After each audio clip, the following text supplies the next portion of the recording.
So good morning everyone. Before we start the lesson today, I need to tell you guys we will have one more lesson. And then in the week number 6, you will have the midterms. And the midterm will be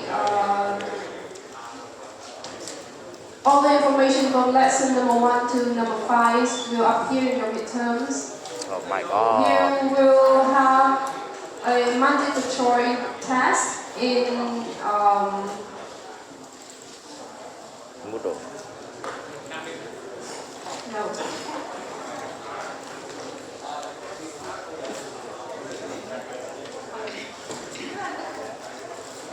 So okay, I will notify you later. But pay attention after this, and the next lesson will be your midterms. So we have the first lessons to discover about the cells. Second is about the molecules and also the chemical bonds. And the third lesson, we discover all the organelles inside cells. The lesson today is will be the membranes and also the transportations in the membranes. And the next lesson is about the nucleus. And after that, we have a midterm.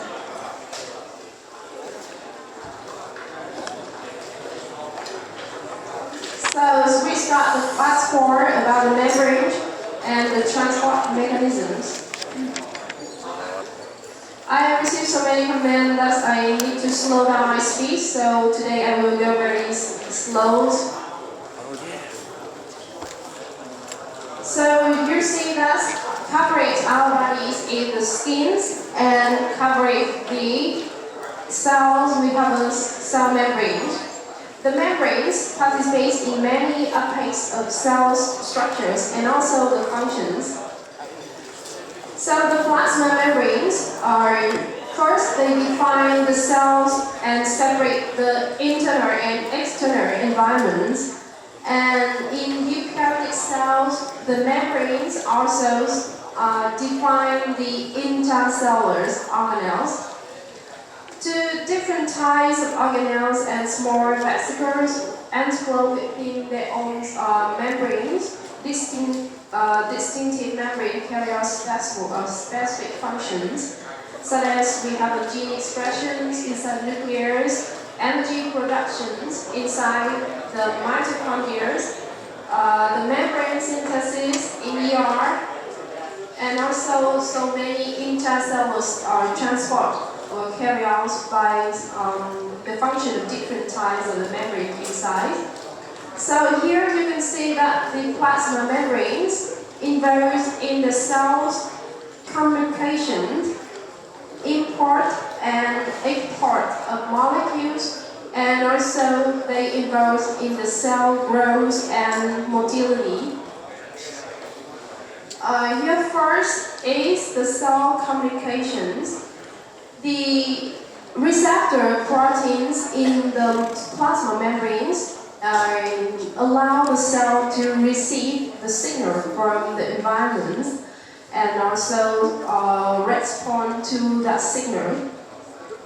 Second is the transportation of compound or in the cell membranes. The transport proteins in the membranes allows the import and export of small molecules.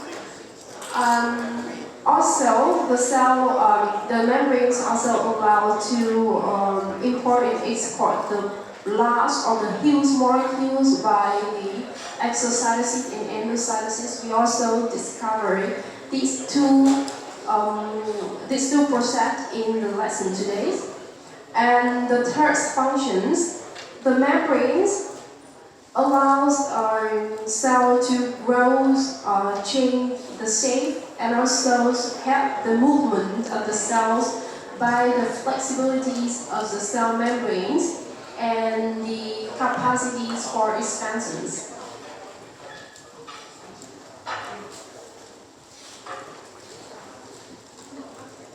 So the cell membranes You can see that here we have the internal cytosomes in the green sticker, and the external environments in the purple will define the cytosolics in the red. And you have also the exoplasmics in the black colors here. So the vesicles and some organelles have a similar membrane, and their internal aqueous stage is topological equivalent to the outside of the cell. So you can see the organelle with single membrane bond we have. Here we have the lysosome, we have the Golgi, we have the endoplasmic reticulums, we have some small vesicle here. So they have the internal environments is topological equivalent to the outside. You can see them have the purple color inside. And there is 3 organelles. The nucleus, first you have the nucleus.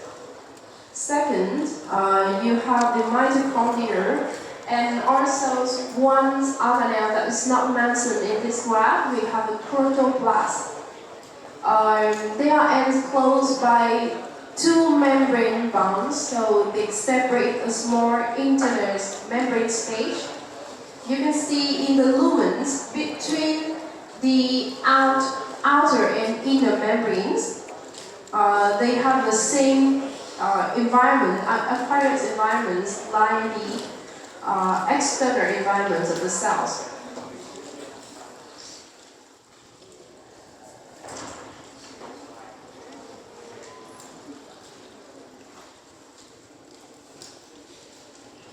So here the red membrane surface and the cytosolic faces are the cytosolic faces. So internal phase is the red, and the blacks against the external or exoplasmic phases. And here is the 2 process that the cells can import or export some things. The big molecules inside the cells. Here we have an endocytosis. And during the endocytosis, you can see the segment of the plasma membranes, but inward toward the cytosomes. So it means that you can see the internal phase, they keep the internal and external phase the same during all the process inside the cells. So we go to the important part of this lesson today is the structures of those membranes. I talked a lot about the phospholipids in the previous lessons. So if the one of the most important part of the cell membrane. So the principal components of the plasma membrane, they are the lipids. We have the phospholipids, and also we have some of the cholesterol stick inside the phospholipids layer. So this is the first important part. So again, we have the phospholipids. They have they made of glycerol, 2 fatty acids, and the phosphate link into the head group. And the biological membranes usually involved in the 2-layer or double layer of phospholipids within their tails,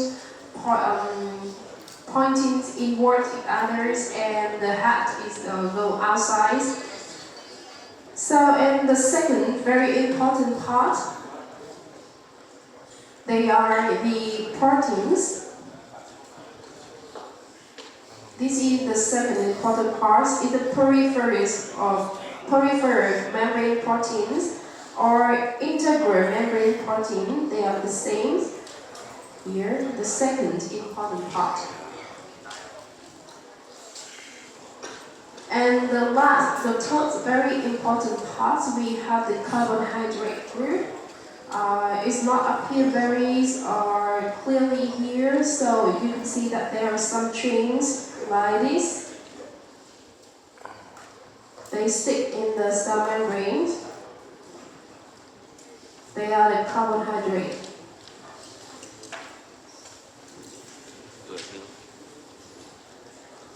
This is the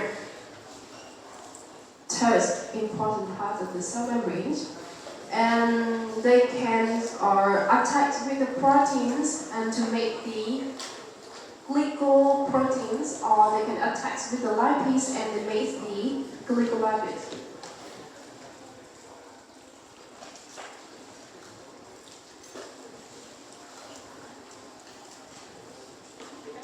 So we have three important parts. So we go to the first very important part, which is build the plasma membranes. This is the phospholipid.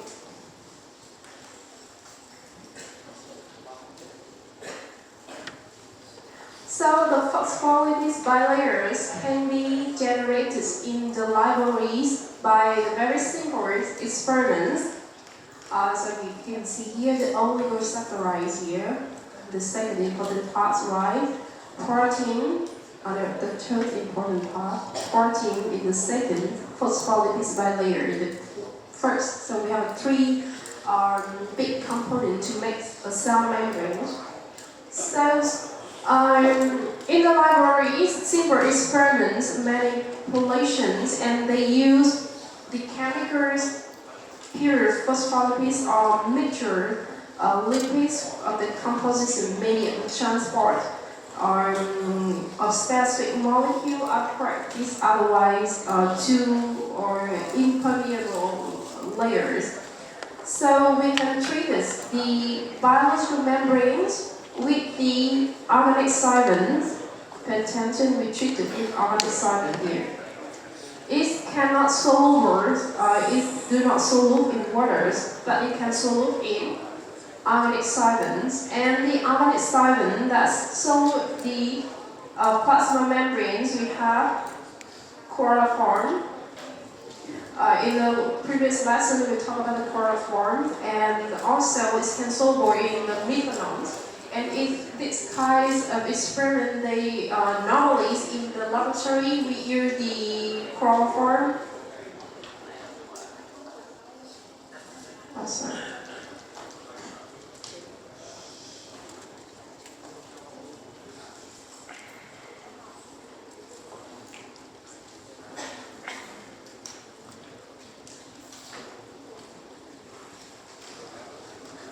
And the methanol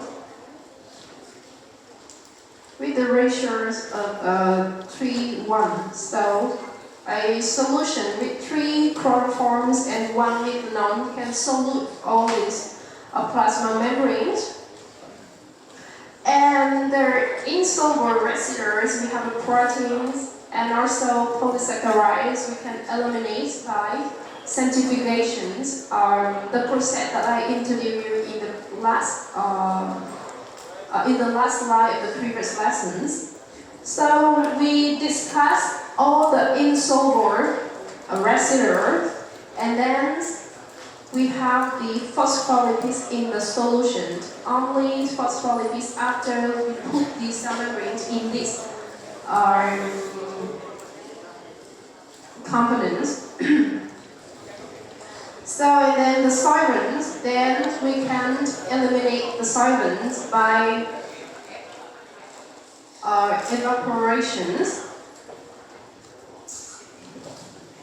So the phospholipid that we collected these when we put them in the water, these are spontaneous form liposomes here. When we put the water, it's formed the liposomes.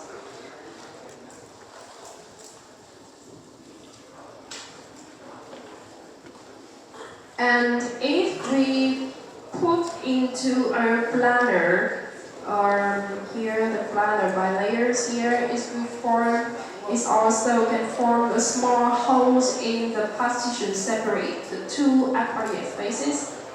Here, that is the characteristic of the phospholipids when we separate them. And then we put in the water, they form the liposome. We put in the planners, it can form a hole to separate the two aquarius So the studies on these bilayers can show that they can possess three important properties. This is the properties of the bilayers. First, they are permeable barriers that they prevent the diffusions of water solute. And second, the bilayer structures is maintained by hydrophobic and van der Waals interaction between the lipid trains, and it's increase the stabilities of these. So remember this lesson number 2, when we talk about the chemical bonds, we have a hydrophobic interaction, and it's formed when two hydrophobic components stay together, and they tend to they tend to sit close together by hydrophobic interaction to avoid the water. And the second, when two components are sitting next together, they can create a small wick we call the van der Waals interactions. And yes, by these two interaction with two weak bonds, it can increase the stabilities of the phospholipid bilayer. And the third important property is all the phospholipid bilayers can spontaneously form sealed cold compartment in the aqueous state. This is the third important properties. When we put the phospholipids in waters, they automatically form liposomes in the water environment.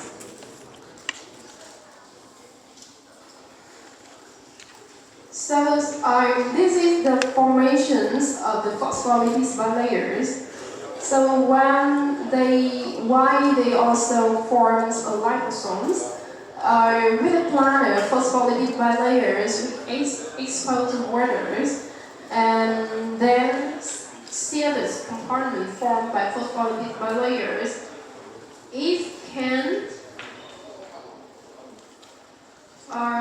could be the energetically unfavorable when it's put in the planars, and the closed structures is stable because it avoids the exposure of hydrophobic hydrocarbon tail to water.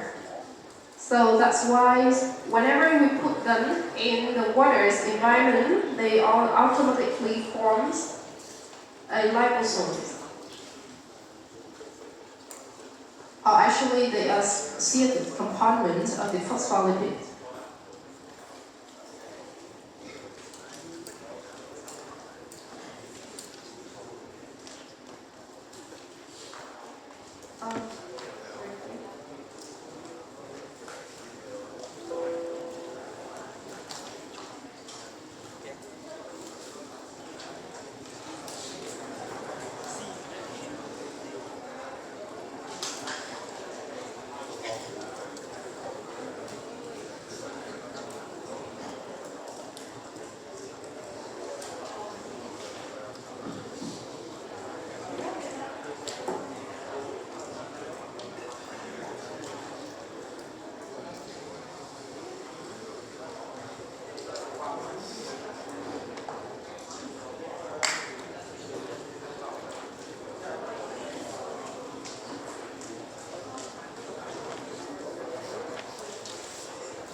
So this is the composition of the phospholipids. This is not only phospholipids can form the bilayers of the membrane. We have three classes of membrane lipids. So the phosphoglycerides are derivatives of the glycerin 3-phosphate. You have the red part here. So they are glycerin 3-phosphates, and they contain two S35 fatty acid chain that can form the hydrophobic tails. And here we have a polar head, and the fatty acids can vary in the length, and it could be saturated or unsaturated. So we have also the phosphor choline, we have the ethanolamines, and we have a serine, we have the inositol here, we have 3 times of the head group of the phospholipids. And sphingolipids here, the derivative. We have a single sphingolipids here, we have sphingolipids. Sphingolipids is the derivative of the sphingosides, the red part here. They are the amines alcohol with the long hydrocarbon chains.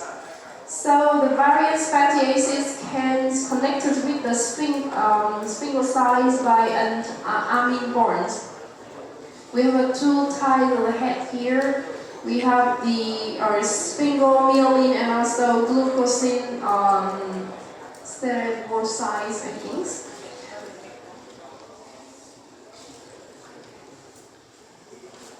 And the other parts to form the bilayers, we have a sterins. Sterins, we have a cholesterol, we have the agorasterins, and we have a stigmasterins here.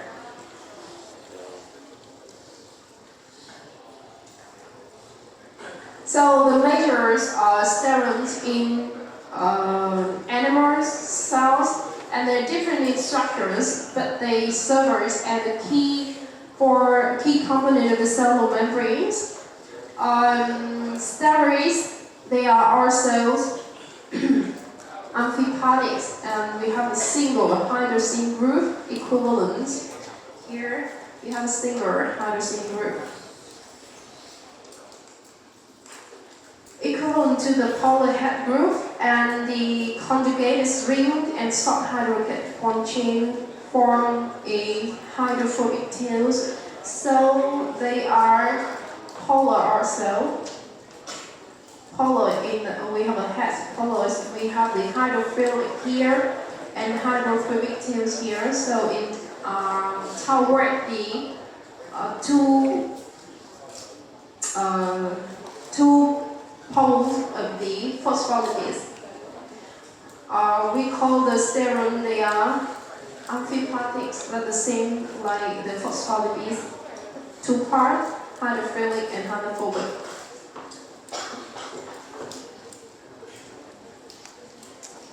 So here we have differences in the relative percentages of the phosphoglyceride and the sphincter between the membranes in the endoplasmic reticulum.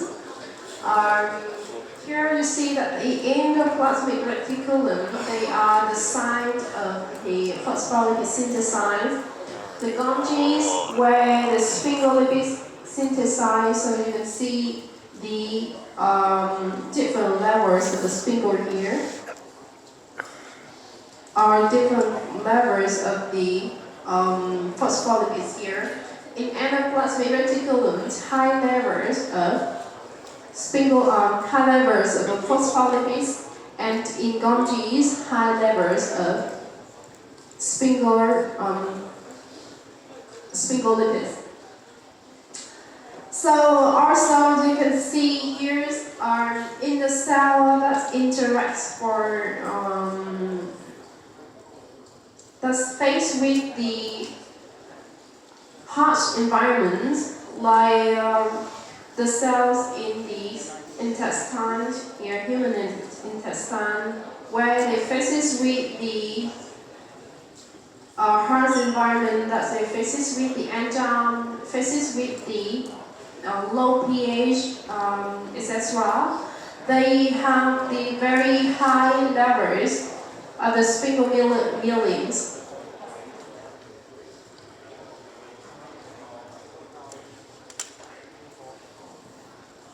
So we have this, you can see that sphingomyelin to the phosphoglyceride and to cholesterols, the ratio is 1 to 1 and to 1.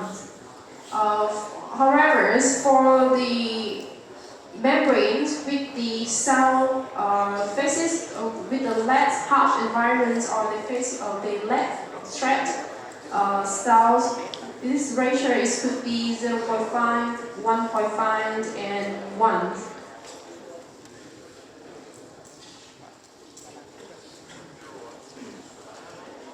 So that's why with the hot environment we have the increase the level of cholesterols is very high here. So you can see the effects of the lipid composition in the bilayer techniques. The relative high concentration of sphingolipids in the intestine membranes may increase stability because the extensive hydrogen-bond free group in the sphingoside moieties here.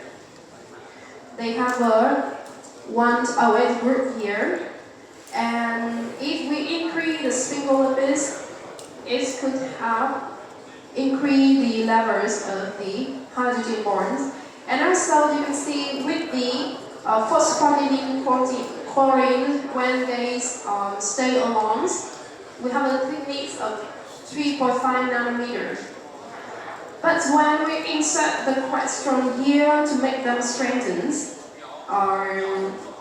it will increase to 4 nanometers. However, with sphingomyelins, because they are too stable, they are optimally stabilized. So the addition of the cholesterol here is not.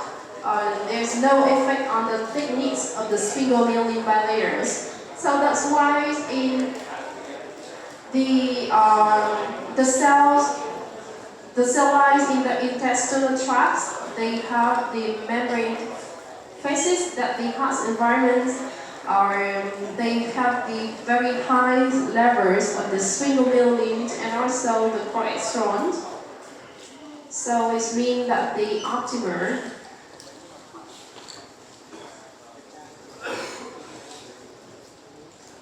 the stabilized. The relative high concentration of sphingolipids in membranes may increase stability.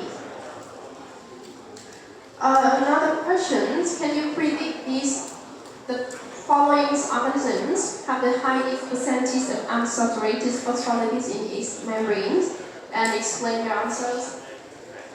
I don't know, maybe it's appeared in the final exam last year.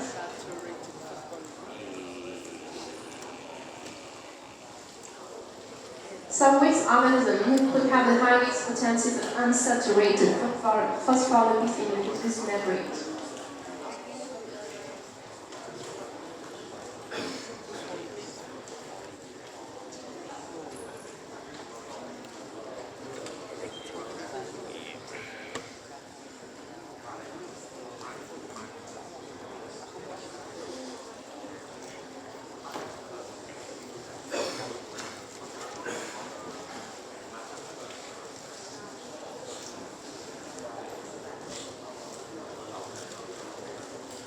So the cell membrane is made of phospholipids, but we don't have just one type of phospholipids. We have varieties of phospholipids. And the cell membranes of the creature livers in different areas on this planet have the different compositions of the phospholipids. And here we have explained. We have the examples of the 5 organisms and living in the different areas in this planet. So we have Antarctic fish, desert snakes, human. We have polar bears, and also we have thermophilic bacteria. So can you guess which organism could have the height is percentage of the unsaturated phospholipid. Okay, so I think that the answer is A, aquatic fish, because this kind of fish is live in some cold environment, like in a North Pole or South Pole. Over here, the water underground is very, very cold, so to keep maintain and survive, so the fish have to get the high percentage of phospholipid to keep the body warm. High percentage of phospholipids. Yeah. Every organism here have the high levels of phospholipid. They do have the phospholipids. But yes, but I think the artery fish is the highest percentage of phospholipid in all of them.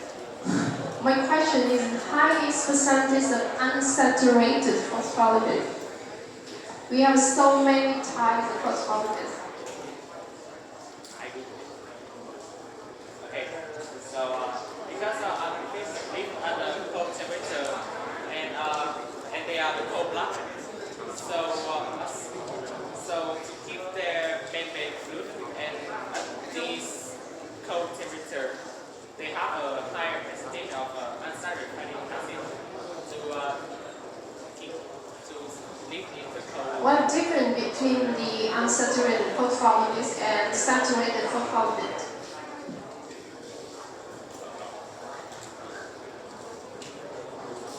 Our answer means don't try to find the information in the Google, so it's not your knowledge. Còn em cái unsaturated là không có hòa. Em hỏi cô làm gì? Em có thể Đi đâu rồi gần đó bảo ngoài. em chưa thấy cái từ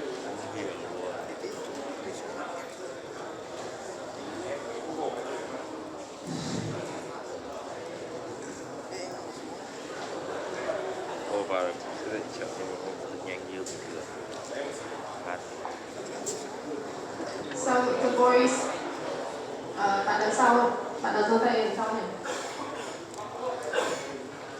Cho nên các bạn bên cạnh giơ tay.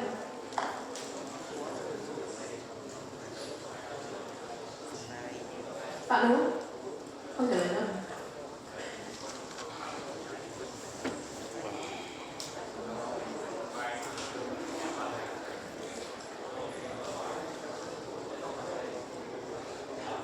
Google đáp án cũng không hiểu luôn là câu hỏi là cái gì luôn. câu hỏi của cô là Các bạn kia. phospholipid. Cô có một.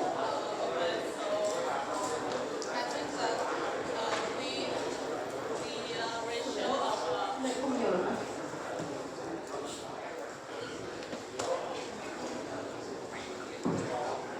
Okay, so I think that the ratio of saturated fatty acids of any organism depends on which environment it is living in. So for the organism to have the higher percentage of unsaturated phospholipid in its membrane, it must live in the coldest place.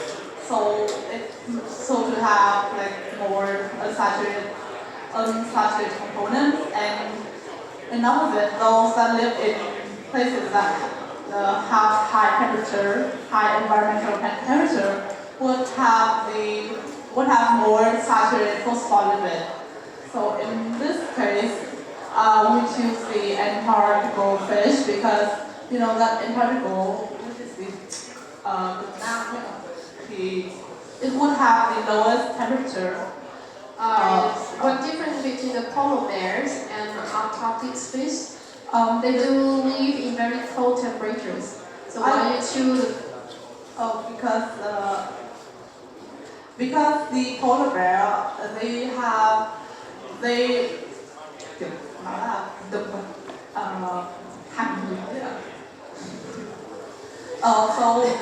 it's a body warm-blooded.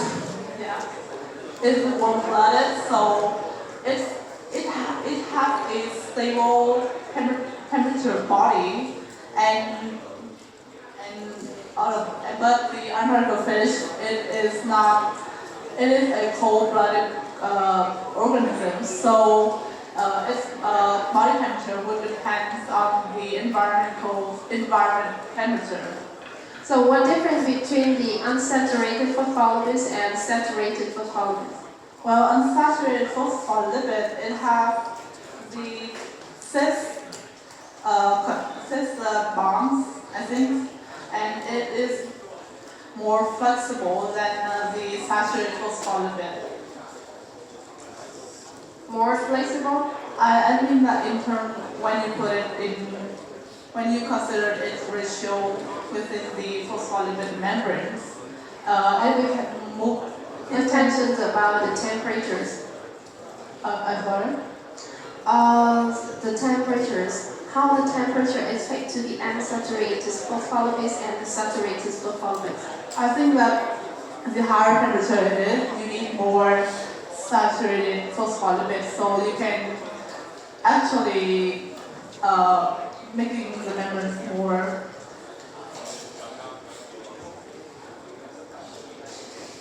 more stable. And because when in temperature you need your cell membranes to be more stable, so more saturated phospholipid is required. And on the other hand, if you live in a low temperature environment, you need the cell membranes to be more flexible and they can do things. So it should have a higher ratio of unsaturated phospholipid. So about the temperatures, you see that in the room temperatures, the saturated phospholipids is in forms of solid form, they're more in the solid form, while the unsaturated form is more in the liquid form. So with the Atlantis phase and the polar bear, they do live in very low temperatures, they live in the poles, but the temperature is nearly zeros. But the polar bear, they are the warm-blooded animals, so they can keep their bodies in the very stable temperatures, whereas the fish, they are cold-blooded. So their temperature is depend on the temperatures of the environment, so their body is much colder than the polar bear. So if the components of the cell membranes is all the saturated phospholipids, it will be rigid or so imagine that if the cell's membrane in the solid form, so all the actions, all the process, all the bioactivity of the cell membranes, there's no more acids, so they cannot survive in that temperatures. Okay, that is the ways we solve the questions in the exams. So we can move the second very important part of the cell membranes. It is the protein. We have three types of proteins. Components are for the integrals. We have the here integral, then integral. Proteins Schumann. From this phase to the other phases, you can find that kind of proteins, integral proteins. So they span the bilayers and often form dimers and higher orders of oligos. It occupies more than 60% of the membrane proteins. And they also, here you can see that it is very straight or shape. Here it can form a channel. And the second part, we have a peripheral proteins. They associate with membranes and primaries by the specific non-covalent interaction with integral proteins on the membrane lipids.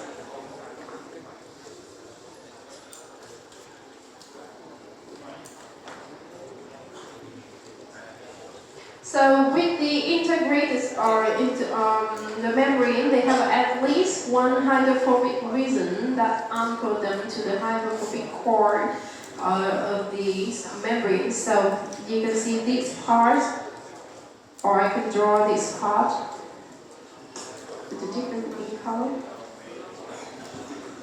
So this part of the proteins,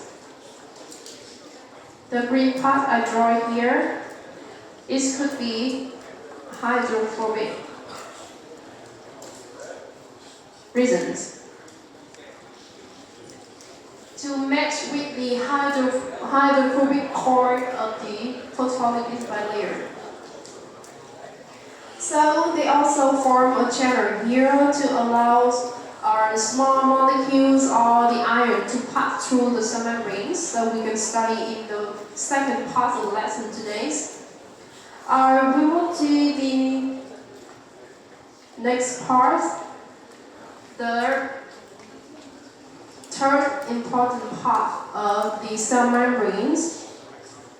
They are carbohydrate chains. So the carbohydrate chains are glycoproteins or glycolipids. So carbohydrate plus here carbohydrates again plus the lipid. We have a glycolipids or plus the protein. We have a glycoprotein. Okay. Cells. They are the translator component of plasma membranes, and in general, they found the outside of or surface of the cells. So found outside. So pay attention to this little thing that I provide you some questions up here in the exam. It just can we find the glycoproteins or glycolipids in which side of the cell membrane? So the answer could be they are found in the outside of the cell membrane. So plus the protein, we have the glycoproteins, plus the lipids, we have the glycolipids. And along with the cell membrane protein, these carbohydrate chains they can form the cellular marker.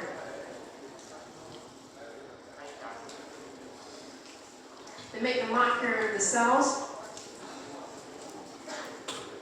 and they can allow cell to recognize this cell to the other cells. They also plays a very important roles in the immune system. You know that our system, our immune cells can recognize the strain the thing, the strain the cell, or strain the virus or bacteria inside our bodies by recognizing these kinds of markers. So here's various important functions of the carbohydrate chain. So they are the markers. So we have the human ABO blood group of the antigens. So these antigens are oligosaccharide chains. They are covalently attached with the glycoproteins or glycolipids of the plasma membranes. So they are different in the terminals oligosaccharide sugar here. They can distinguish the three antigens. The person with the type A blood have the glucose transferase enzymes that adds an extra modified monosaccharide we call the N-acetylglucosamine here. Adding here, we have the 8 antigens. So the O antigens do not have the basic, they are the basic antigens. And for the people with the B blood types, they have a different enzymes, different transferase adding another galactose group here into O antigens to make the B blood type antigens. So the people with both A and B antigens can make they have both types of the enzymes and they can make the blood types AB, right? In the questions, because the final exam in 1 year, I asked about the ABO or blood group of antigens, but from this year, the questions is all the multiple choice. So so remember for me, just all antigens, no enzymes, A antigens are GANAX enzyme and adding the GANAX and acetylene or glucosamines. B blood types, they have all antigens with the enzyme GANT or enzyme that adding galactose. So AB, they have both types of enzyme, so remember that.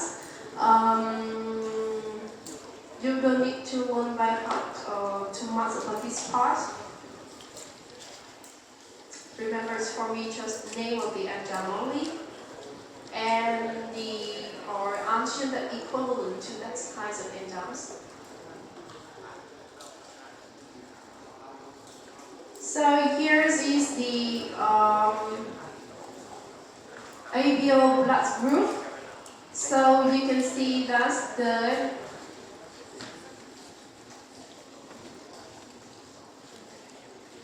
humans who have erythrocytes. Here is two baby stranger for you. Actually, they are the name of the red blood cells. Okay.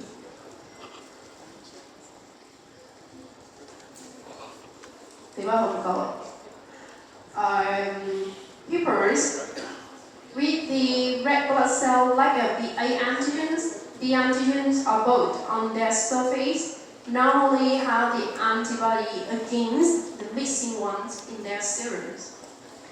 So for members, if the person have the type A or type O person receive the type B plus, the antibodies against the B antigens will bind into the red cell and trigger the destruction.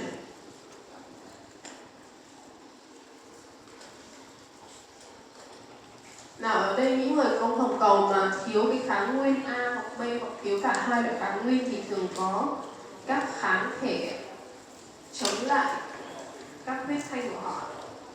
So antigens, kháng nguyên,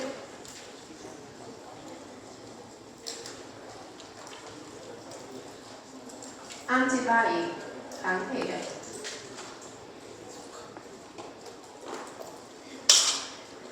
Thiếu kháng nguyên nào thì có kháng thể chống lại chính kháng nguyên đó. Như vậy là khi mà truyền máu thì nếu mà truyền khác nhóm máu, đúng không ạ? Thì sẽ gây ra sự ngưng kết giữa kháng thể của nhóm máu này với giữa kháng thể trong máu của người thiếu kháng nguyên này với cái kháng nguyên của hồng cầu trong nhóm máu khác lại được truyền vào, đúng không ạ?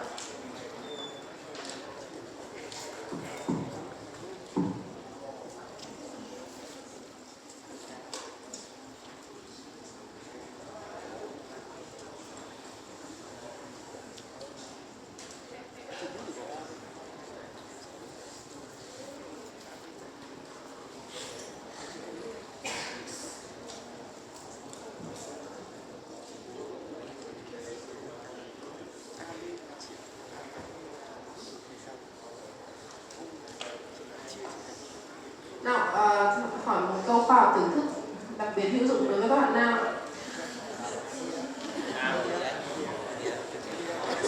Rồi, mẹ nhóm máu A nhân với bố nhóm máu B thì con có thể nhóm máu gì ạ? Tất cả thì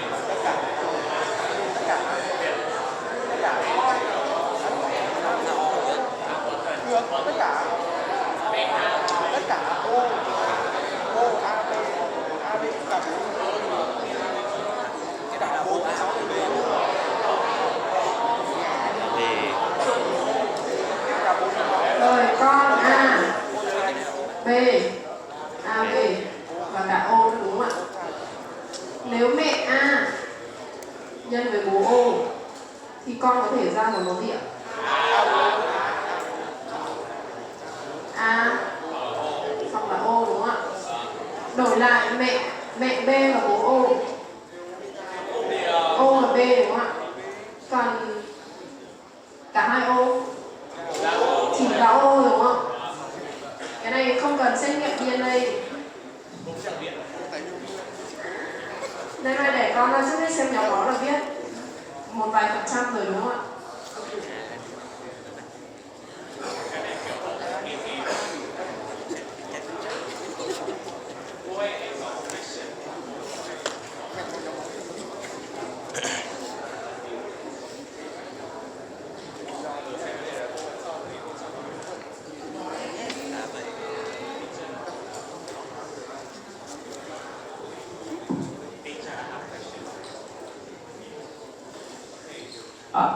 Okay, so can you tell me the difference between the positive and the negative of blood group?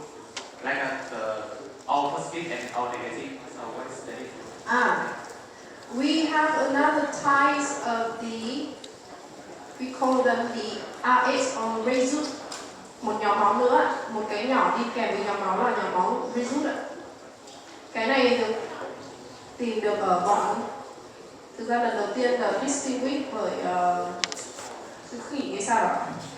Ngoài cái A, O, B thì mình luôn đi theo, ví dụ như mình có O positive, it means là O đi với result dương ạ. O negative là mình đi tới O cộng với result âm ạ. Khi mà truyền máu á, ra với các loại nhóm máu hiếm á, đó là O result negative thì tất cả nhóm máu, ví dụ ở Việt Nam mình thì nhiều nhất cái tỷ lệ nhóm máu của Việt Nam đó là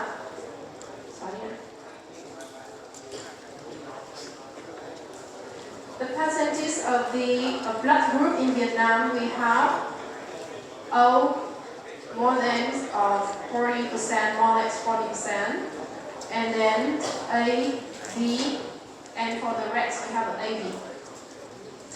And in parallel with the ABL group, we have another type of result group.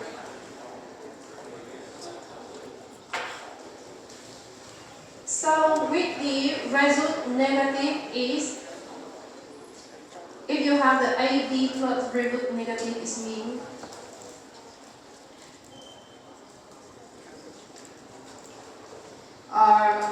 máu hiếm rồi. Cô không cô quên mất từ trên tiếng Anh máu hiếm là gì rồi? Rare, dùng từ rare. Rồi, ngoài hệ nhóm máu A, B mình có một hệ nhóm máu là result ạ. Nếu các bạn đi kiểm tra nhóm máu, các bạn sẽ luôn nhìn thấy mình bên cạnh cái mình A hoặc B thì mình sẽ có cộng hoặc trừ, đó là cái yếu tố result ạ. Và cái result này nếu mà các bạn đã là nhóm máu hiếm như AB mà kèm theo result âm nữa thì các bạn thôi đăng ký vào viện huyết hoặc là truyền máu trung ương, nếu mà có vấn đề gì thì mình còn có các anh chị em tương trợ mọi người đến hiến máu và giúp mình ạ. Cái này thì đi hơi sâu vào bài miễn dịch nên cô không chạy sâu vào cái vấn đề này, các bạn có thể search trên internet nhé, search trên Google hoặc là bạn nào sang năm 2 học về bài miễn dịch sẽ có. Kiểu gì trong học năm 2? We have videos about the structures of the membrane, membrane structure.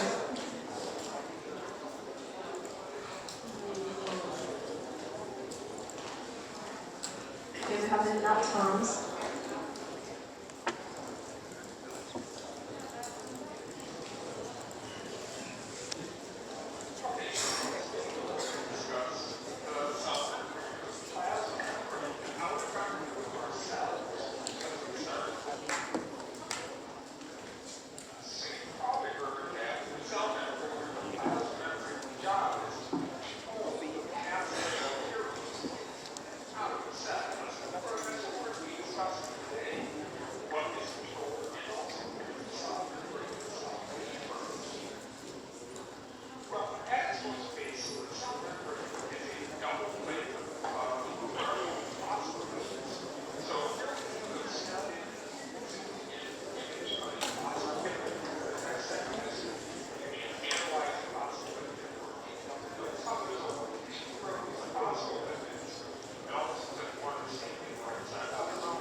này tiếng nó hơi nhỏ nên cho các bạn về xem tại nhà nhé.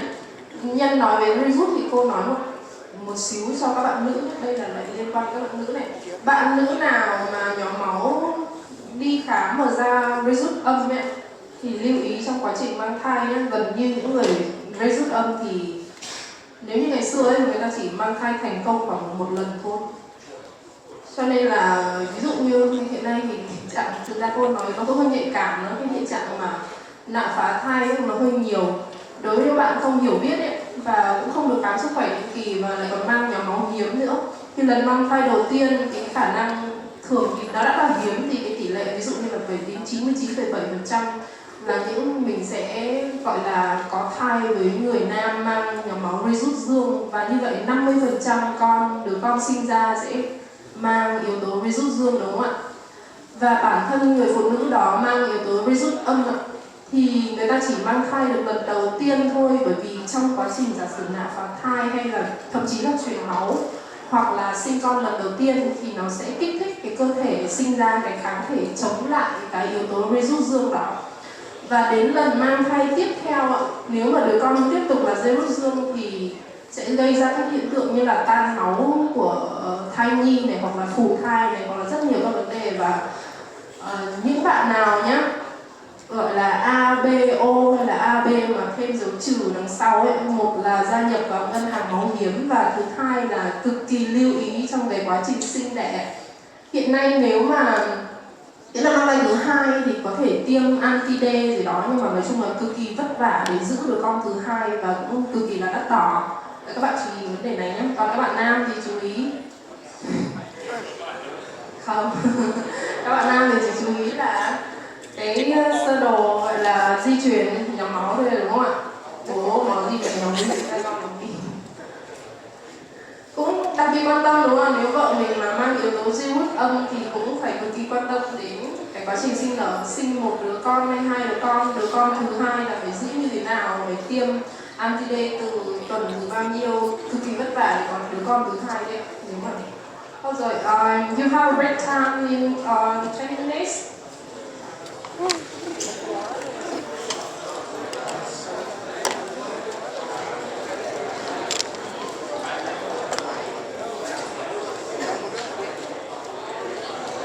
Bạn thật đâu.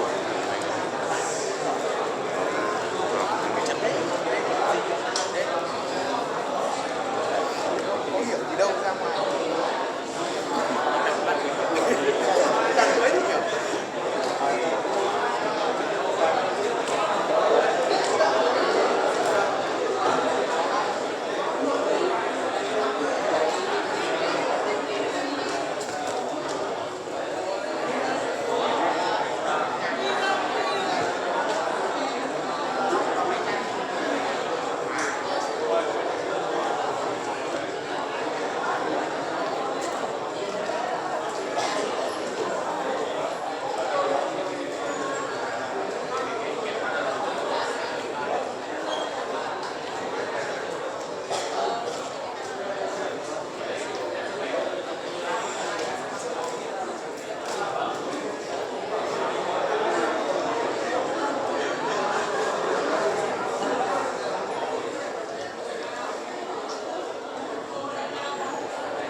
dito.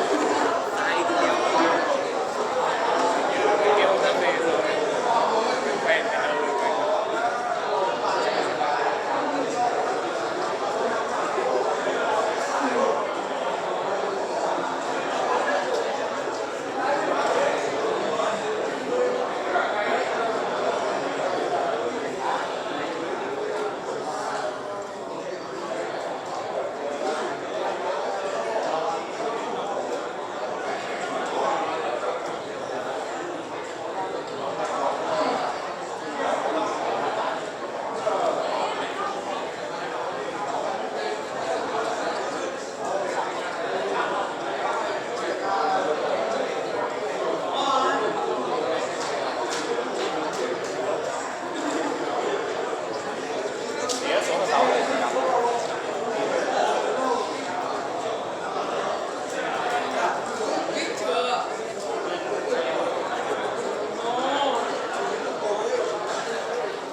sau này mở sau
anh nữa.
tình hình nó rất là tình hình nó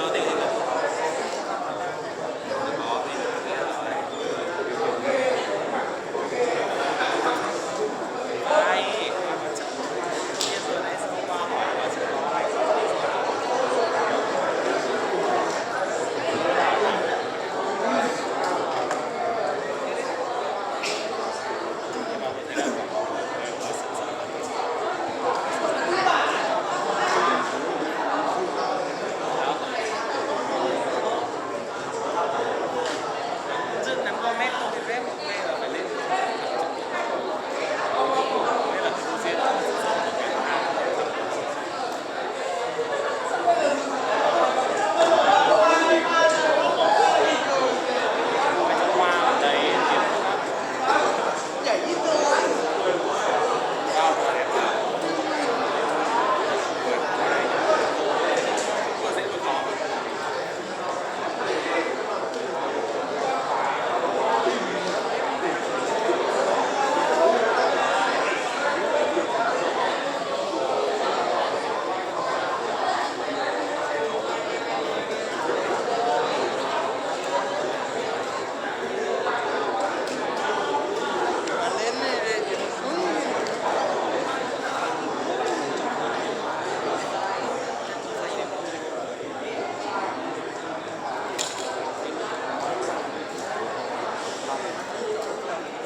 Cả lớp tôi nhắc một tí nhá, vì nhiều bạn đến muộn chưa biết này. Hôm nay mình học về màng tế bào, tuần tiếp theo mình học về nhân tế bào và tuần tiếp theo nữa sẽ là kiểm tra giữa kỳ nhá.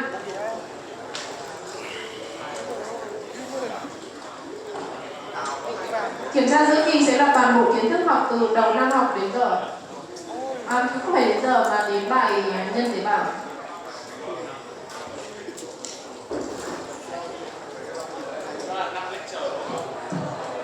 Yes, totally. We have 5 lectures.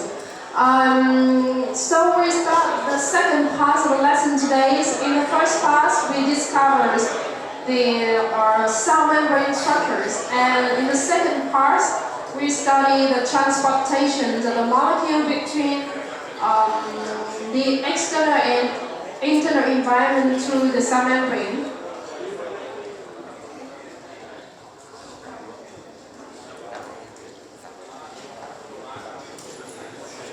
Alright, so you can see here there is a two graph. Graph A is a protein-free artificial lipid bilayer, or we call the liposomes. And the graph B, we have the cell membranes and natural membranes. So the cell membranes contain specialized membrane transport protein that facilitate the passage of selected small water-soluble molecules. So here in the A part, they are protein-free, they are artificial lipid bilayers. They are just the liposomes, and they are impermeable to most water-soluble molecules. So you can see that there is no transportation between the external and internal environments.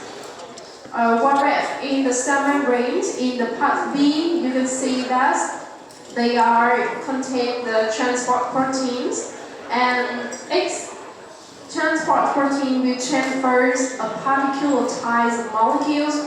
Here the blue ones, green ones, or the purple ones. And the combined action of different transport protein will allow the specific set of solute to build up inside membranes and closed compartments such as cytosol or an organelles.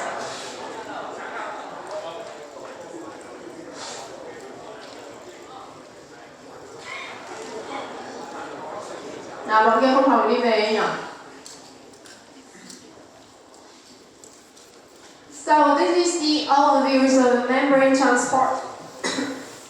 You can see that here permeable tiếng thấm á, slight permeable thấm nhẹ, impermeable không thấm. The relative permeabilities of the pyrophospholipids bilayers to various molecules. So you can see that the gases, hydrophobic small molecule like carbohydrate, carbon dioxide, oxygens, they can go through or go across the cell membrane. The small uncharged polar molecules like the ethanol, urea, and waters can slightly go through the cell membranes, whereas we have the large uncharged molecule, we have a glucose, actually we have a sugar, we have the charged molecules, we have ions, potassium, magnesium, calcium, is impermeable, that cannot go across the cell membranes. And also the charged polar molecules, we have big molecules like the amino acids, we have the ATPs, our glucose 6-phosphate protein nucleic acids is impermeable. So to bring all the things that impermeable go across the cell membranes, the cell membrane needs to insert by themselves. We have channels, specific channels to allow the uncharged molecule, macromolecule to go through the cell membrane. So the solute can cross the cell membranes by two types of transport. We have the active transport and the passive transport. Active is energy required, whereas it's no energy required with the passive transport.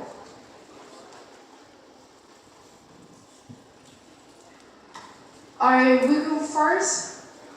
Simple diffusions, one type of the transport molecule, passive transport. Simple diffusions in Vietnamese.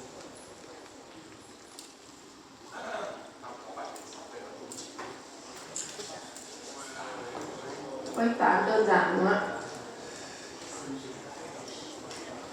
Khuếch tán đơn giản. So only small hydrophobic molecules can cross the membrane by simple diffusions. And in the previous lectures, we have small hydrophobic molecule. We have For example, carbon dioxide, oxygen can cross by simple diffusions.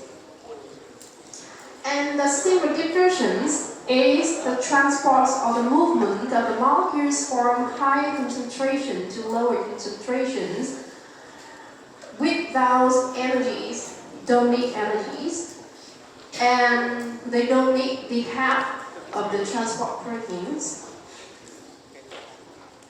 So the things are moved from the highest concentration to the low concentrations. We say that they are goes with the gradient.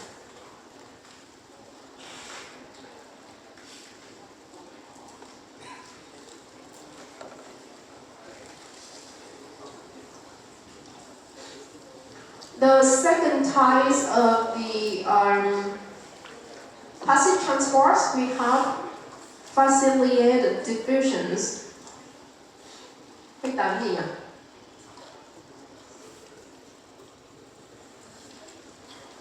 Khuếch tán thuận lợi hoặc là khuếch tán có điều kiện đúng không?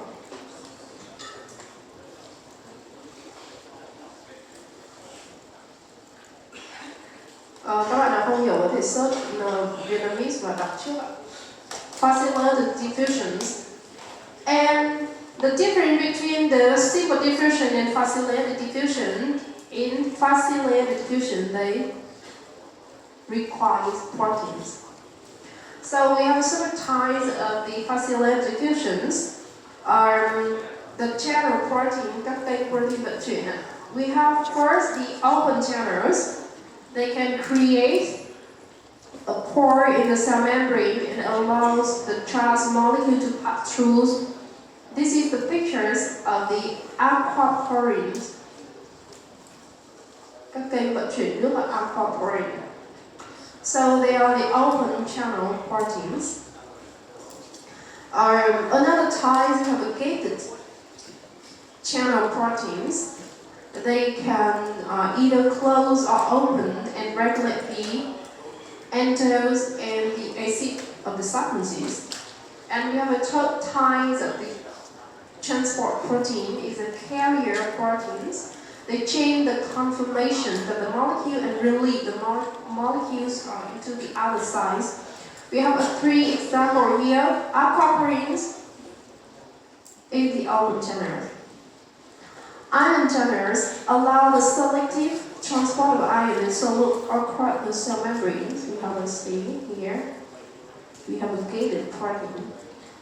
And carrier protein change the conformation of the molecule and release the molecule in the other side. Is this the example of the carrier protein?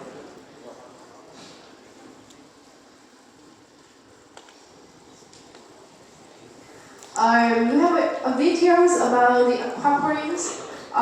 You can see that in aquaporin they have different charges. We have a positive, negative, and positive in the center, and then two other positive poles in the other sides of the big channels. So that's why you have waters. Aquaporin is the channel that brings the water. So the waters is the polar molecules with these two negative charge and one positive charge.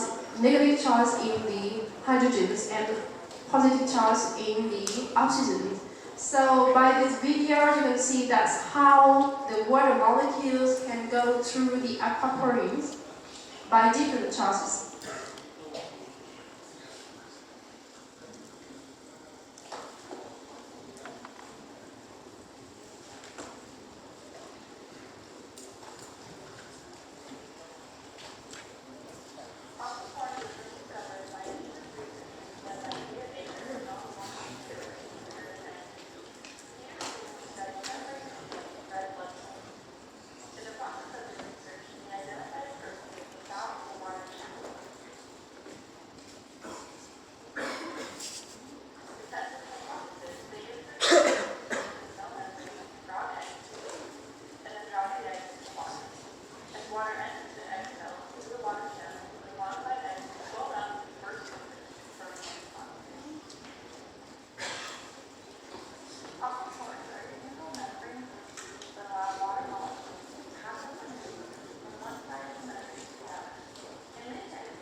So 3 things you will need to remember from these videos.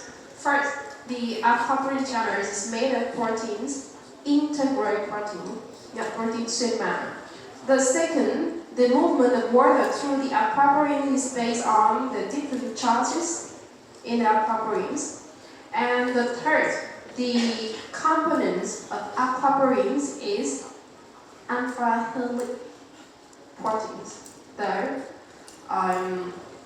so you know the second structure of the proteins, we have the alpha helix or beta sheet. And for the aquaporins is made of alpha helix protein. We move to the next ties of the movements. We have the osmosis. In Vietnamese.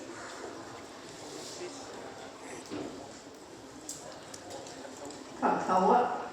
Previous slides is about khuếch tán, diffusion, and now is thẩm thấu. The osmosis is the movement of the solvent and in general is in the cell into the waters across the membranes and is respond to the concentration gradients of the solute. And we have 3 types of solutions. First is isotonics. The water is moved equally between inside and outside of the cells. Isotonics is đẳng trương and is more or less equal to the homeostasis environment inside a cell. And the second type of solution, we have a hypertonics. The water moves out of the cell and the cell will be shrink. And the third time, we have a hypotonics. Water moves inside the cell and the cell will be swelled up.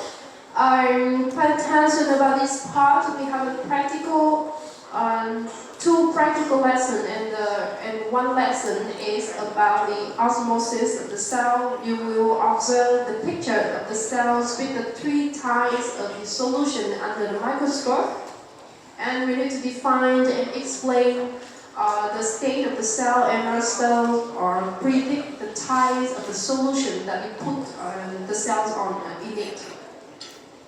So isotonics imitates the concentration gradient in and out of the cell equal.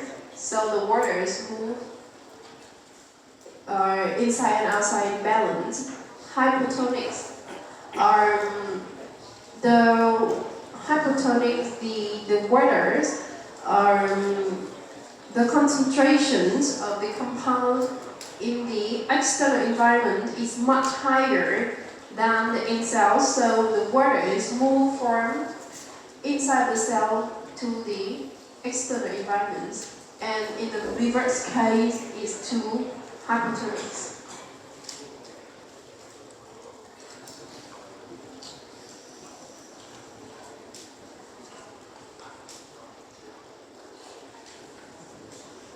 So this is an experiment of these permeable membrane to the water, semi-permeable membranes. So you can see that in the left side is the solution with the lower concentration compared to the right side. So if the membrane is permeable to waters, do not to a solute water will equalize its own concentration by diffuse to the cells of the lower waters concentrations to the highest water concentrations. So with the semi-permeable membranes, the water will move from low concentration of water to the high concentration of water. So this is the ways of osmosis rules, and do you know what difference between the osmosis and the previous lesson? Previous slide we studied about the diffusion. What difference between them?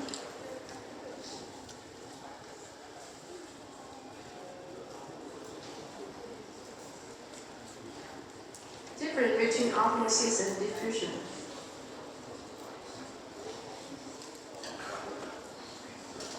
Yes, please.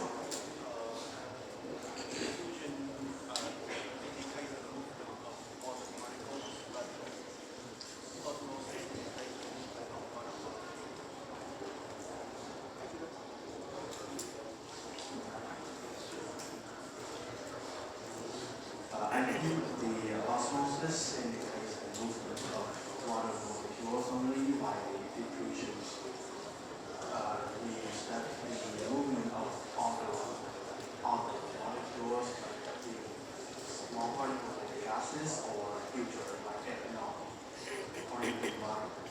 The diffusion of there are two types of diffusion. One is reactive design and the passive design. Can you speak louder, please? And the osmosis, I think there's only one type, and it depends on the gradient of the concentration. Osmosis depends on the gradient or not. Yes. Both of them depend on the gradients.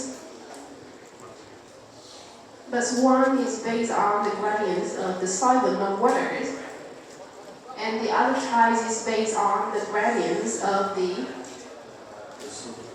compound, right? Yeah, the thing dissolved in water, the soluble compound. In this case, we say more is about more than the case the solvent inside the cell in the water. So as osmosis here in the cell, we only care about the osmosis of waters, right?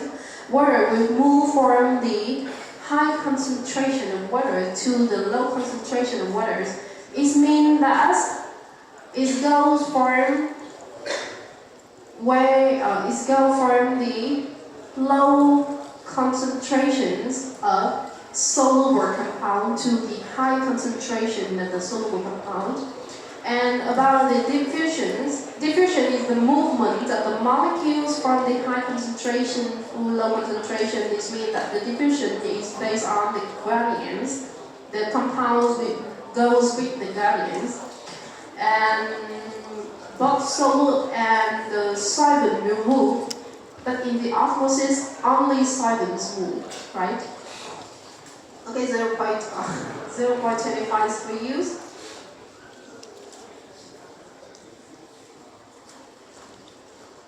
I have a slide, right? I have a slide about this. So here you can see that the diffusions, movement of the molecules from high concentration to low concentration, and we can see here both the solute and the solvent will move, and the osmosis movement of the solvent only. High concentration of the solvent to the low concentration of the solvents. And against, it means that it goes from low concentrations of the solute compound to high concentration of the solute compound.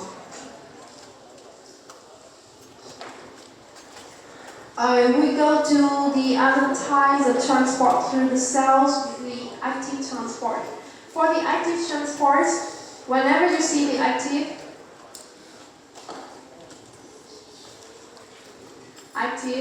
is mean energy required. Cells are we study about the pumps, okay, and the pump is mean this utilize the energy released by the ATPs to make the power movement of the specific ions or small molecules against the electrochemical gradients. Here you can see the small pin in red here, the triangle. Whenever you see the triangles like this shape, it means it goes from high to low concentration. Or in another shape like this, it means it goes from low concentration to the high concentration. This is a pump is one very popular examples in the active transport required. The pump here again is made of integral proteins. So I give you another example, but it is the passive transport of the ion channels. It's also the channels is made of integral proteins, but it can be closed or open to the molecules goes and relieve from internal to the external environment.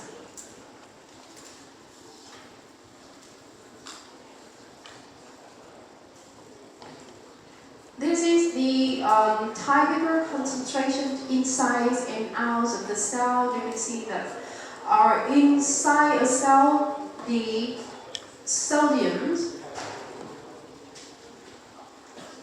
low concentration inside a cell but high in outside the cells, whereas the potassium, in the reverse case, you can find high concentration of potassium inside and low concentration of potassium outside. So it's leading for one type of the active transport very popular and very important to the cell is the sodium-potassium pump, where this here it is sodium-potassium pumps. The potassium inside is very high and outside very low, whereas the potassium, the sodium, very low inside but very high outside. However, our cell is made, is need to keep the bonds, is need to keep all the these ions in the balance state. So it always trying to bring sodium from outside or from inside to out of the cells, and against potassium from outside to go inside cells. And because this transportation is against the concentration gradient, so it's required, the pump is required energy to bring things that's against this gradient. So powered by the ATP in the first, so powered by the ATP here, by the ATP here, that 3 sodium will relieve, and then 2 potassium will go inside the cells. You have a video explain very clearly about the sodium and potassium pumps, how we need to keep these types of ion is in that concentration between the 2 sides of the cell membranes.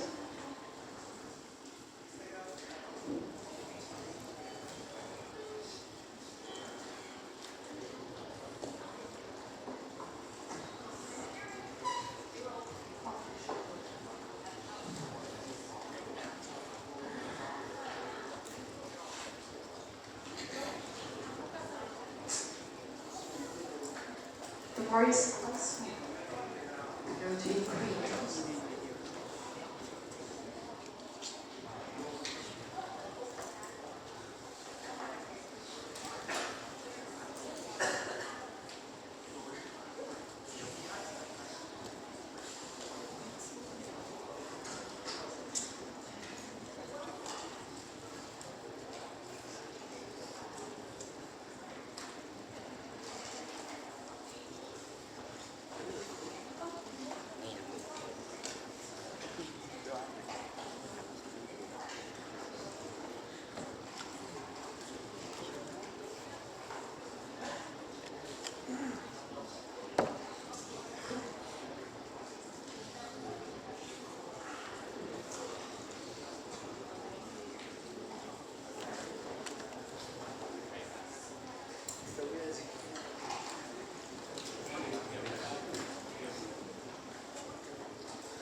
I will call the technician and it will fit in the next lesson, okay?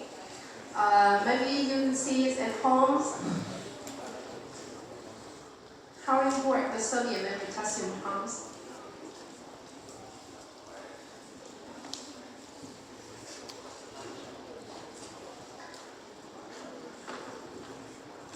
So here they try to keep these kinds of concentrations inside and outside the cell membranes in the voltage.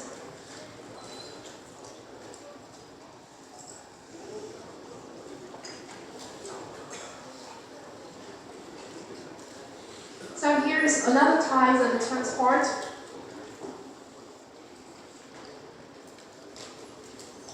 The unipolar transport is the single ties the molecule down its concentration gradients. We have 3 types of them.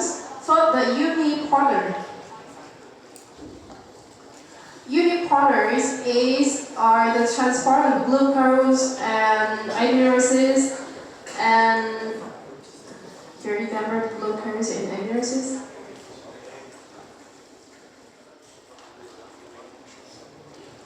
And another type is other type with core transporter.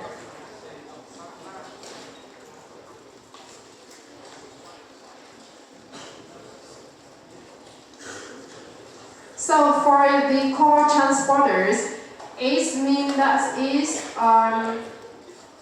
the movement of one type of ion or molecules against its concentration gradient with the movement of the one or more ion down its concentration. In the same ways, we have the same polar and the antipolar is in different ways.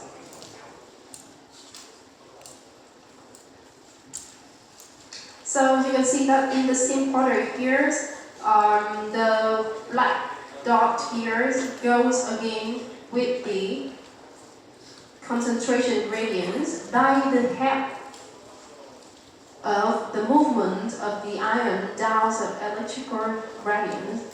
And for the antipolar here, by the red movement ion here down its concentration, it generates generate a force to bring one compound against this gradient.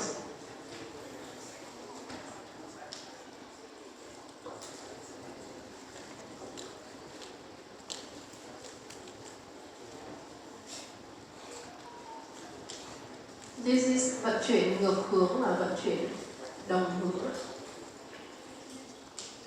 And they call them is secondary active transport. Core transport is secondary active transport.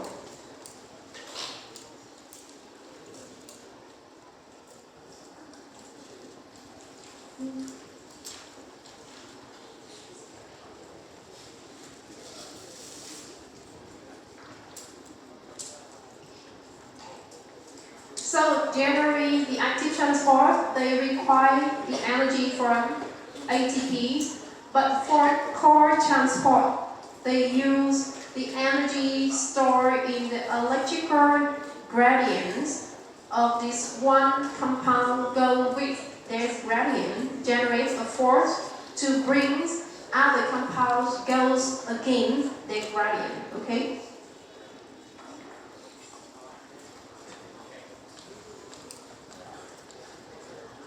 This is one type of the core transport.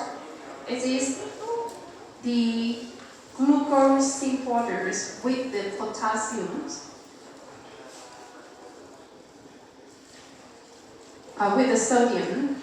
So you can see that why the levels of the sodium outside the cells is always higher than the inside, because the sodium outside help to bring glucose from outside to inside the cell by the importer. So that 3 sodiums or ions goes with their concentration from here in the external and here the internal of the cell. So the sodium goes from external to internal because we have the very high levels of the sodium outside, so it means it goes with the gradients from high concentration to the low concentration. It generates a force to bring glucose go with it. That's how we can bring glucose from outside to inside. And you know that the concentration of glucose is always low outside and high inside. So it needs the force for the transport of the sodium to bring them in.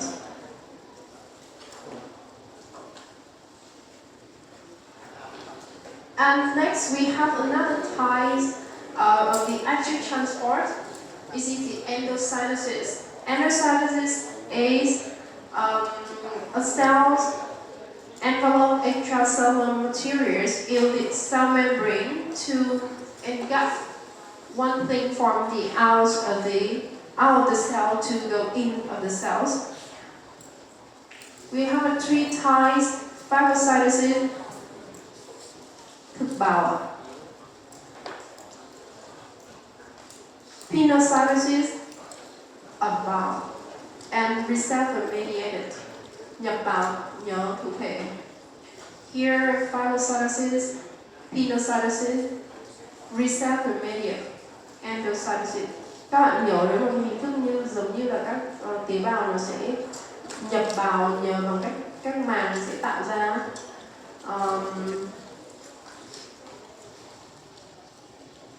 mà thế nào nhỉ? Nó giống như cái hình thức của các màng tế bào, nó sẽ ăn các vật thể ở bên ngoài tế bào để nhập các vật thể đó vào trong tế bào. And reverse case of the endocytosis, we have the exocytosis, where one cell can export the materials using the vesicle transport. And for exocytosis, in the reverse case of endocytosis and its export, the export compound is packaged in the small vesicles, and this vesicle will fill with the membrane of this vesicle will fill with the cell membranes of the cells and then release the compound inside into the external environment.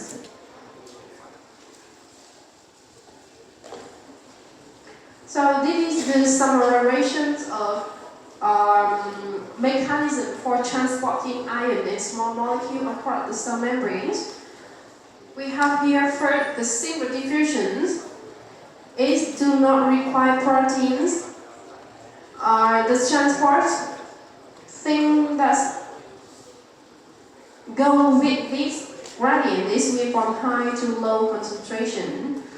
Do not require ATPs, do not co-transport ions, and example them we have the gases, hydrophobic gases like oxygen, carbon dioxide, and so many small hydrophobic molecules like the hormones and drug. The second type of transport, we have a facilitated transport. The difference between the facilitated transport with the simple diffusions is only the facilitated transport requiring the proteins, and we have examples of the iron and water channels here. And the third case, the active transport, is required protein. We have so many types of pump, and we need to bring things against the gradients. It means we need to bring things from low concentration to high concentrations, and that's why it requires the energies. The next we have the core transport. Core transport we call the secondary active transport.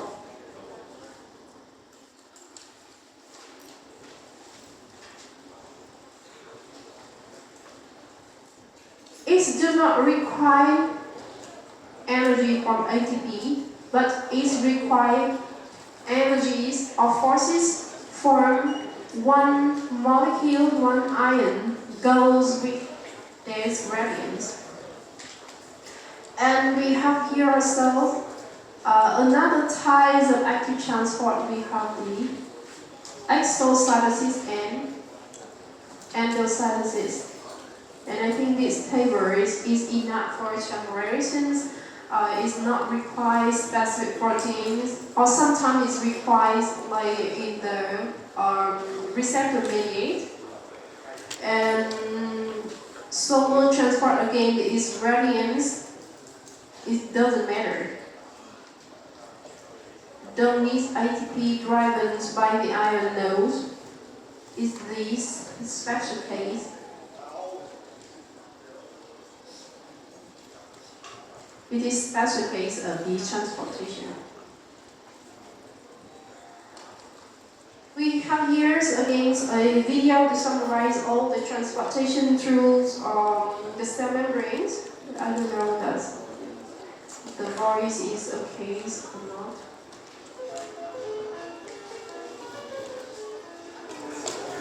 Oh, it's okay now.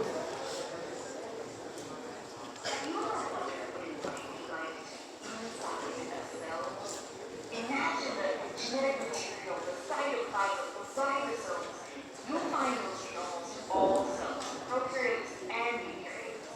Eukaryote cells, in addition, have membrane-bound organelles. All of the structures, organelles, have different functions, but cells are not isolated organisms. They do have a lot going on inside them, but they also need to interact with their environment. It makes sense that to keep a stable environment inside the cells, otherwise known as keeping homeostasis, they must have some control on what goes in and what goes out. A very important structure of this that all cells contain is the cell membrane. By controlling what goes in and out, the cell membrane helps regulate homeostasis. It's the homeostasis key. Let's take a look at the cell membrane. You could have a whole course on the cell membrane itself. It has amazing structure. It has signaling abilities. But to stick to the very basics, it's made of phospholipid bilayer. Bilayer means two layers, so you have these two layers of lipids. Now, these lipids, they're called phospholipids. Well, they have a head that is polar, and they have a tail that is non-polar, making them quite unique. Some molecules, they have no problem going through the cell membrane, and they directly go through the phospholipid bilayer. Very small, non-polar molecules, they fit in this category. They're a great example. Like some gases, oxygen and carbon dioxide gas, those are great examples. This is known as simple diffusion. Also, it doesn't take any energy to force those molecules in or out, so it's known as passive transport.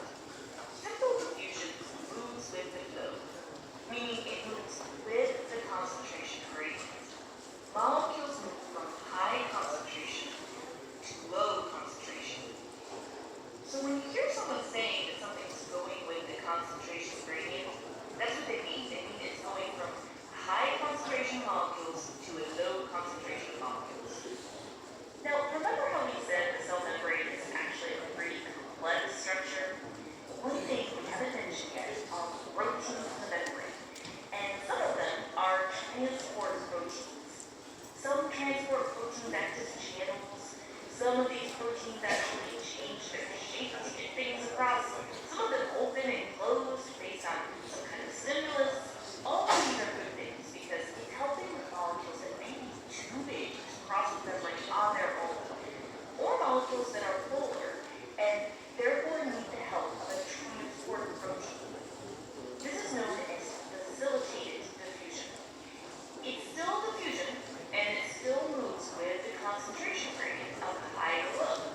It doesn't require energy though, so it's also a type of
power active transport force molecules to go against their concentration gradient.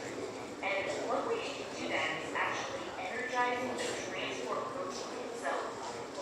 One of our favorite examples of active transport is the sodium potassium pump. So that's definitely something worth checking out.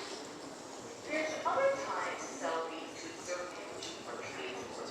We're still on active transport right now. But let's say a cell needs a very large molecule. Let's say a big polysaccharide. Check out our biomolecule video that's a large carbohydrate. Well, you may need the cell to fuse with the molecules it's taking in order to bring it inside. And this is called endocytosis. Think endo for in. Often this fusing of substances within the cell membrane will form vesicles that can be taken inside the cell. Endocytosis is kind of a general term. There are different types of endocytosis depending on how that cell is bringing substances inside. Amoebas, for example, rely on oral endocytosis. In this example, pseudopods stretch out around what they're going to engulf and then it rolls it into a vacuum. And there are other forms too, such as the anti receptor It's quite a long video, so I think you should see it at home. You have no time. I have a small questions. Who can tell me or who can guess where the first cell membrane were first assembled inside the cells?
We have more game to revise the previous lessons.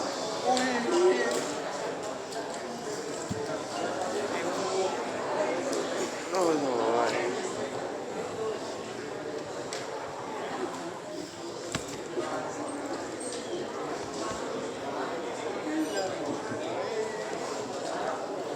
Have you revised the previous lesson at home? Yes.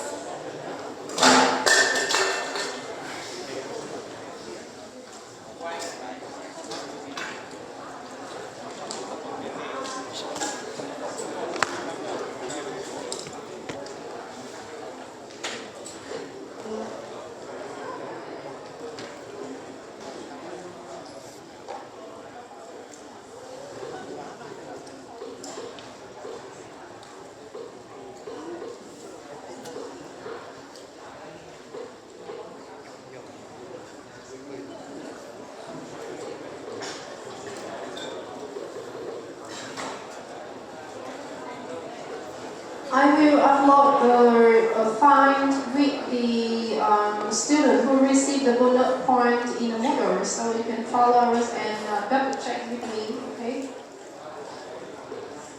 Oh no.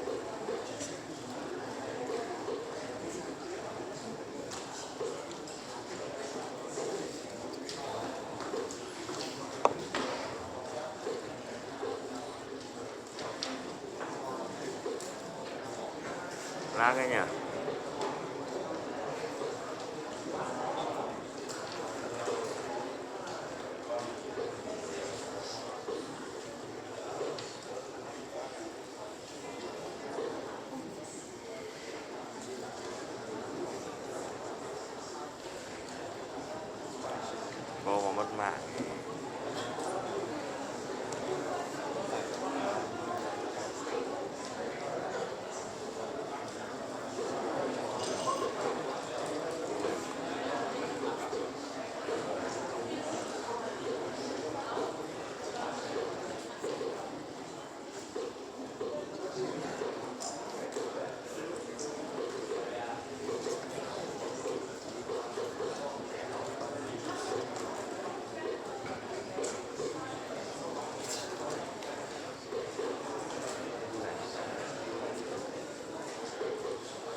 So we start the games.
What the main thing in clear? Main thing in clear.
송.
theo đúng cái.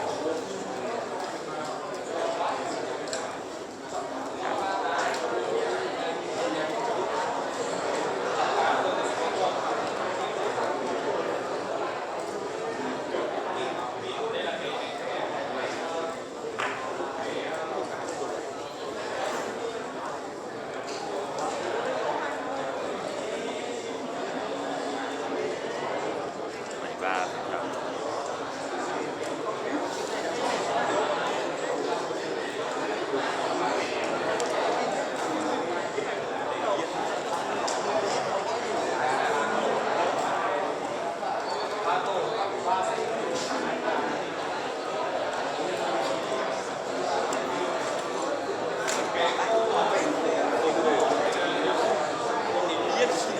đống một sắp là sao?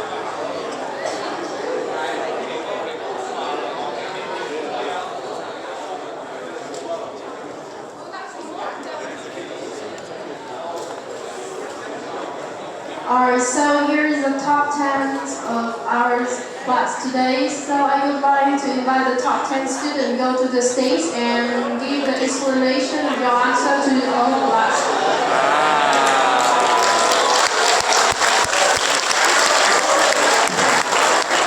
So we need the top 10 students.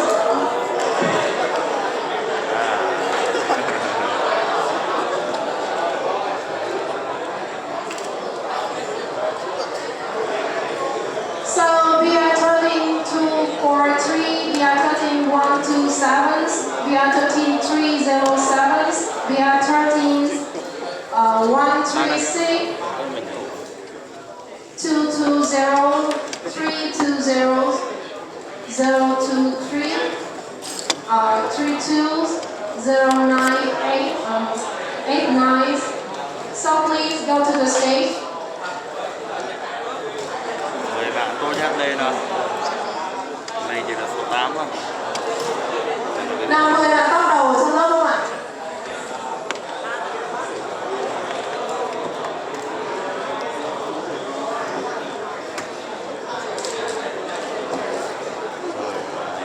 Khó luôn. Trước này mình cũng hiểu những cái là vẫn không thấy hết.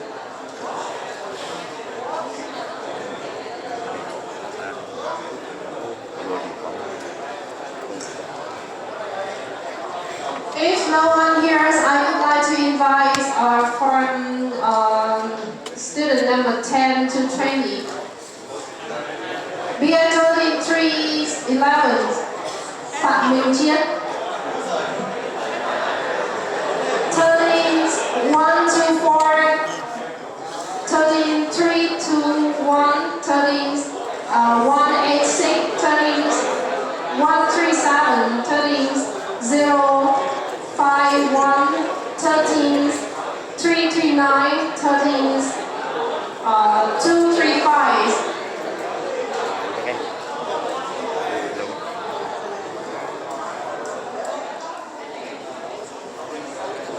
Nào các bạn đứng số từ 10 đến 20 ạ. Yes, please. And who else? Don't only 2 girls, we have 10 students.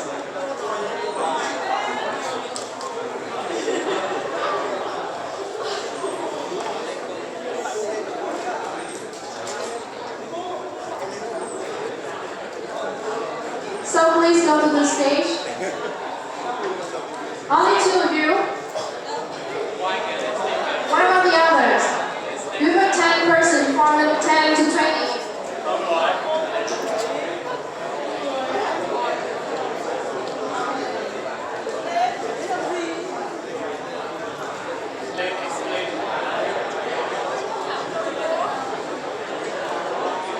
Alright, you need to explain the answers to your students, to your friends.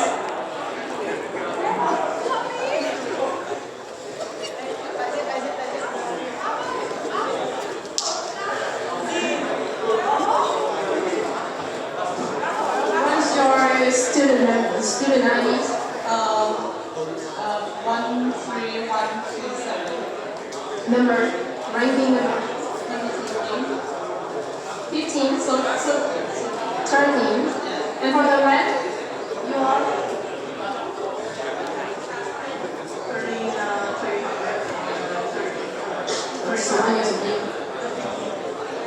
30 and 15, okay. Alright, we have no more time, so I give the extra point to 13 and 14, and this number is the student number 20 to 30, okay? Hết giờ rồi, cho nên là cô không yêu cầu hai bạn giải thích nữa và cô sẽ cho điểm bạn số 13, số 15 và số từ 20 đến 28 á.